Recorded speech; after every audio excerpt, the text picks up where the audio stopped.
Hey guys, Ali Duzette here, and today is day 4 of our big eclipse portal for March 2025.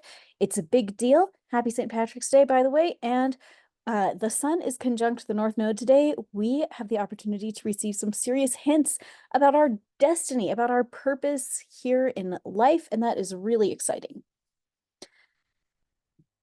Once a year, we get a special treat when the sun is exact the North Node, and today is that day this year.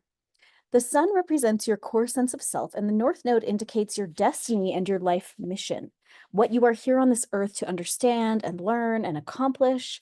And everybody has their own North Node. Like the moment that you took your first breath, you got the chart of the night sky at that moment is kind of like the map of your life on this earth.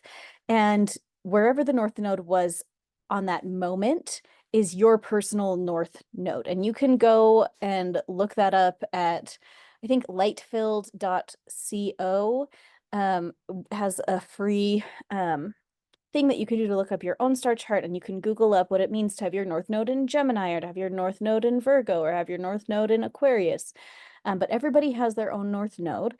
But as you know, we continue to live in this clock that God made, right, of the universe and the planets and how they all interact with each other. Where the North Node is today interplays with our natal North Nodes.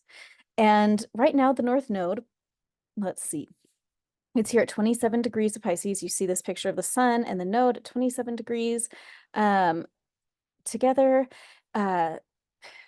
When the sun is shining so brightly on the North Node right now, all of our North Nodes get to kind of enjoy that light. So all of us have this opportunity to get a little bit more insight on what the heck we're even doing here on this earth in the first place. So this is a really exciting day. It's always fun when the sun is transiting the North Node, and so we're here, buddies. This is pretty fun and good. So pay attention to what comes into your sights today. I mean, notice what you notice. Whatever you find yourself paying attention to, notice that you're paying attention to it, because today is full of little subtle clues about what you're up to on this planet. And this is just so fun. Okay, this is a map of today. This is the thing that I'm talking about, the sun and the North Node together at 27 degrees. And notice also that Neptune is so close nearby at the anaretic 29th degree. Okay, the anaretic means that this is the final degree of this sign of the zodiac. And whenever something is anaretic, we're dealing with the very tail end of that kind of energy. It's where we clean up the loose ends. It's where we take care of the very last stuff that needs to be taken care of. And this, look at this, 27, 27, 29.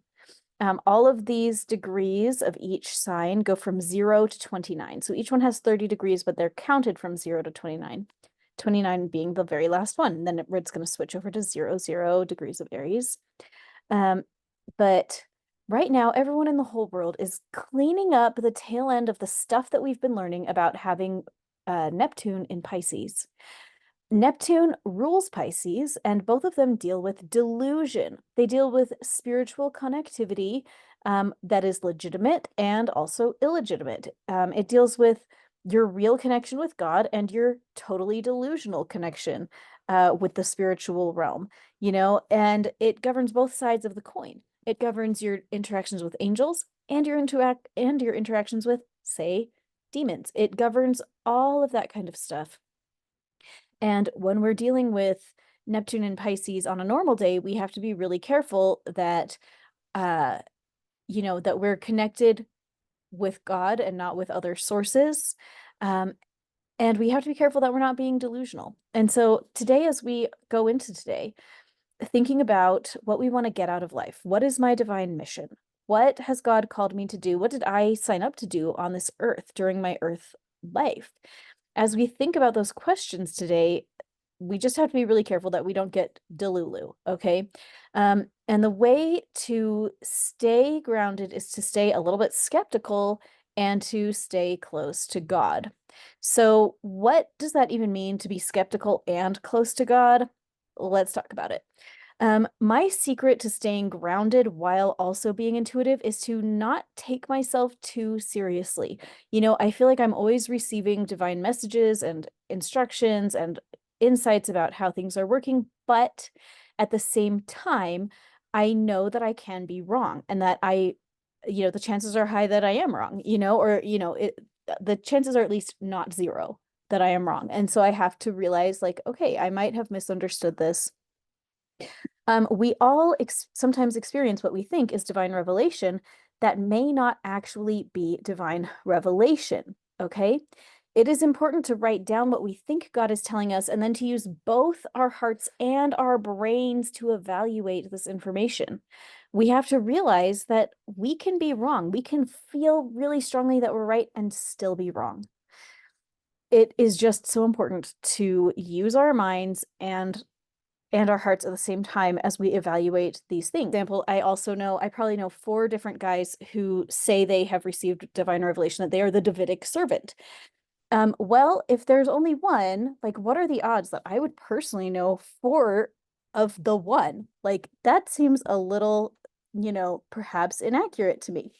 Not to say, like, I'm not going to go to anybody and be like, buddy, you're probably not the Davidic servant. But ideally, they would be the ones that would say, well, I might feel like I'm the Davidic servant, but maybe, statistically that is unlikely. So what if we just, hold space for that? What if we say, okay, um, maybe that's true and maybe not. And how important is that to my individual decisions that I'm making right now? And so we kind of, we be a little bit skeptical of it, but we stay close to God and we say, God, I think that's what you're telling me. And maybe I've misunderstood, or maybe there's more to this story, but thanks for telling me this thing. And now I'm going to focus on the practical decisions that I need to make right now while I don't have 100% confirmation of that, whatever situation is true. I hope this is making sense. I don't want to hurt anybody's feelings.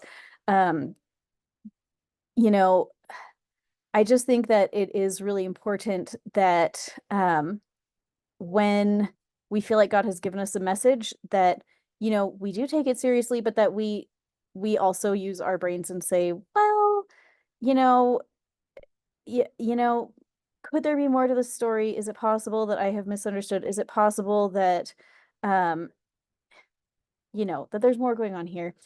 We have to make sure that this situation makes sense to the heart and to the mind.